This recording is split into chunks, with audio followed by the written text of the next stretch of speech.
I solemnly swear that I am up to no good. Welcome back, ladies and gentlemen. As many of you already know, my name is Zach Jones. Now, a few of you have probably already seen the video I made of me reading Dumbledore Remembered by Albus Dumbledore from Harry Potter and the Deathly Hallows. Now, I'm going to read you the chapter from The Life and Lies of Albus Dumbledore, titled For the Greater Good. The dark period of Dumbledore's youth, just after he lost his mother and he met Gellert Grindlewald. Hope you all enjoy, but for now, just sit back, relax, and get ready. Let's begin. Now, the greater good.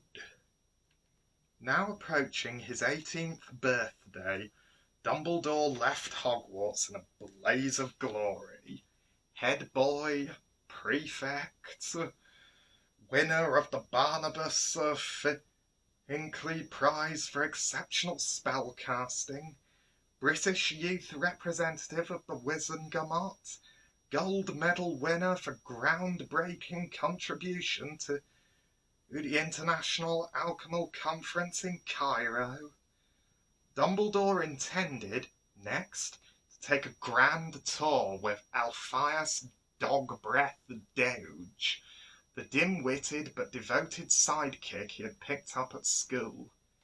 The two young men were staying at the Leaky Cauldron in London, preparing to depart for Greece the following morning, when an owl arrived bearing news of Dumbledore's mother's death.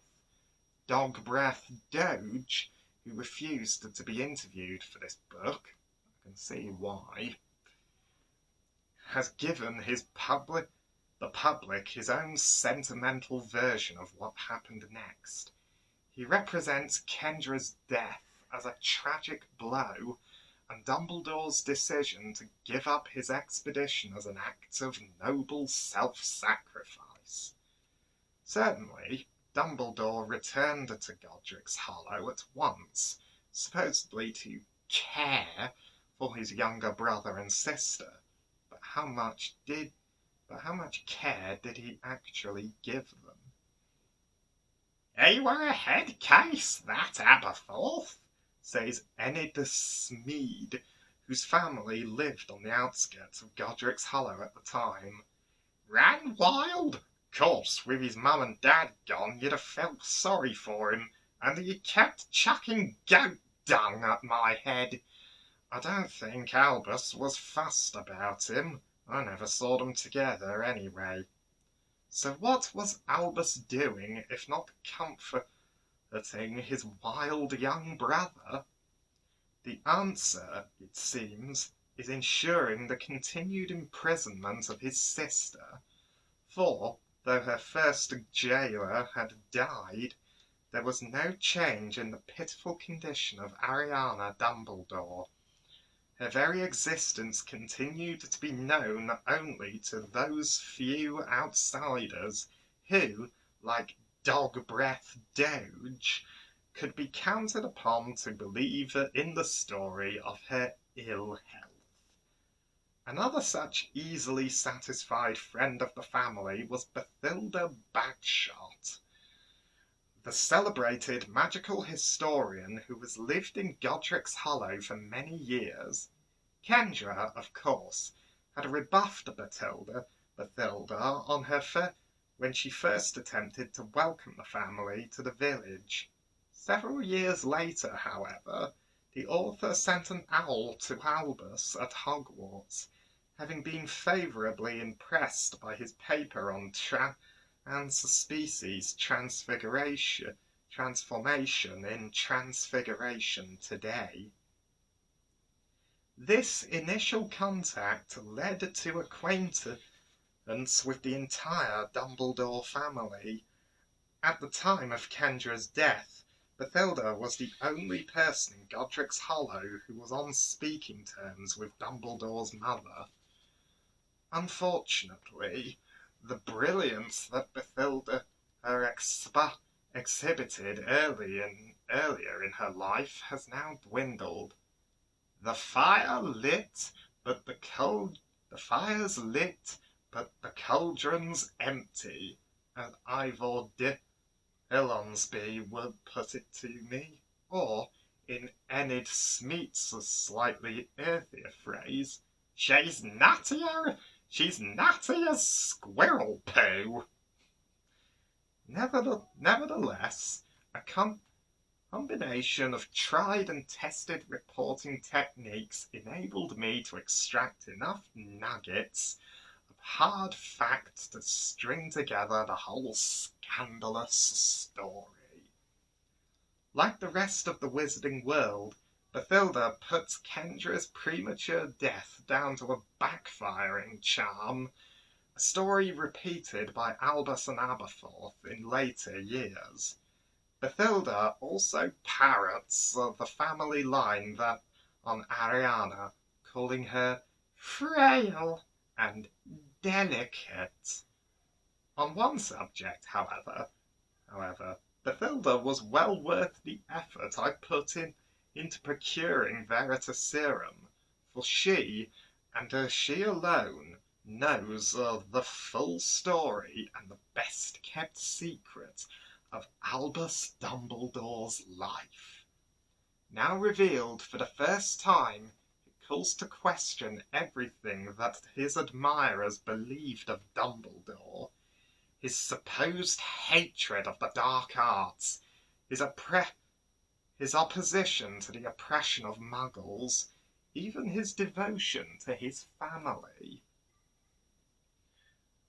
The very same summer that Dumbledore went home to Godric's Hollow, now an orphan and head of the family, Bathilda Bagshot agreed to accept into her home her great-nephew, Gellert Grindlewald. Oh dear, that's not good, is it? The name of Grindlewald is justly famous. In a list of most dangerous dark wizards of all time, he would miss out on the top spot only because you-know-who arrived a generation earlier to steal his crown, as Grindlewald never extended his campaign of terror to Britain. However, the details of his rise to power are not widely known here. Educated at Durmstrang, a school famous even then for its unfortunate tolerance of the dark arts, Grindlewald showed himself quite as precociously brilliant as Dumbledore. Rather than channel his abilities into the attainment of awards and prizes, however, Gellert Grindlewald devoted himself to other pursuits. At 16 years old, even Durmstrang felt it could no longer turn a blind eye to the twisted experiments of Gellert Grindlewald, and he was expelled. Hitherto, all that has been known of Grindelwald's next movements is that he travelled abroad for some months. It can now be revealed that Grindelwald chose to visit his great-aunt in Godric's Hollow, and that there, intensely shocking though it will be for many to hear it, he struck up a close friendship with none other than Albus Dumbledore. "He seemed a charming boy to me," babbles Bathilda. "Whatever he became later, naturally I introduced him to poor Albus, who was missing the company of lads his own age. The boys took to each other at once." They certainly did. Bathilda shows me a letter that, kept by her, that Albus Dumbledore sent Gellert Grindlewald in the dead of night. Yes, even after they'd spent all day in discussion, both such brilliant young boys, they got on like a cauldron on fire. I'd sometimes hear an owl tapping at Gellert's bedroom window, delivering a letter from Albus. An idea would have struck him, and he would have to have had and he had to let Gellert know immediately. And what lies and what ideas they were, profoundly shocking though Albus Dumbledore's fans will find it, here are the thoughts of their 17-year-old hero as relayed to his new best friend. A copy of the original letter may be seen on page 463.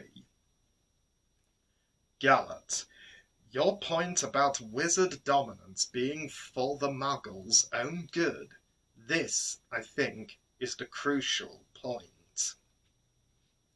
Yes, we have been given power, and yes, that power gives us the right to rule.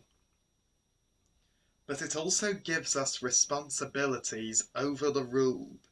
We must stress this point. It will be the foundation stone upon which we build. Where we are opposed, as surely we will be, this must be the basis of all our counter-arguments.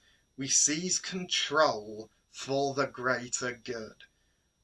And from this it follows that where we meet resistance, we must use only for the force that is necessary and no more. This was your mistake at Durmstrang. But I do not complain, because if you had not been expelled, we would never have met. Albus. Oh boy. Astonished and appalled though his many admirers will be, this letter constitutes proof that Albus Dumbledore once dreamed of overthrowing the statute of secrecy and establishing wizard rule over Muggles. What a blow for those who have always portrayed Dumbledore as the Muggle-born's greatest champion. How hollow those speeches promoting Muggle rights seem in the light of this damning new evidence.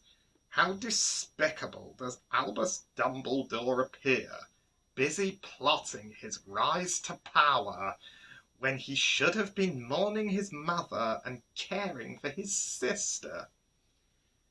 No doubt those determined to keep Dumbledore on his crumbling pedestal will bleat that he did not, after all, put his plans into action, that he must have suffered a change of heart, and that he came to his senses. However, truth seems altogether more shocking. Barely 2 months into their great new friendship, Dumbledore and Grindelwald parted, never to see each other again until they met for their legendary duel. For more, see chapter 22. What caused this abrupt rupture? Had Dumbledore come to his senses? Had he told Grindelwald he wanted no more part in his plans? Alas, no. It was poor little Ariana dying, I think. That did it, says Bathilda. It came as an awful shock.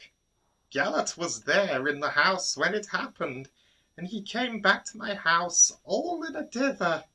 He told me he wanted to go home the next day, terribly distressed, you know. So I arranged a portkey, and that was the last I saw of him. Albus was beside himself at Ariana's death. It was so dreadful for those 2 brothers. They had lost Everybody except each other. No wonder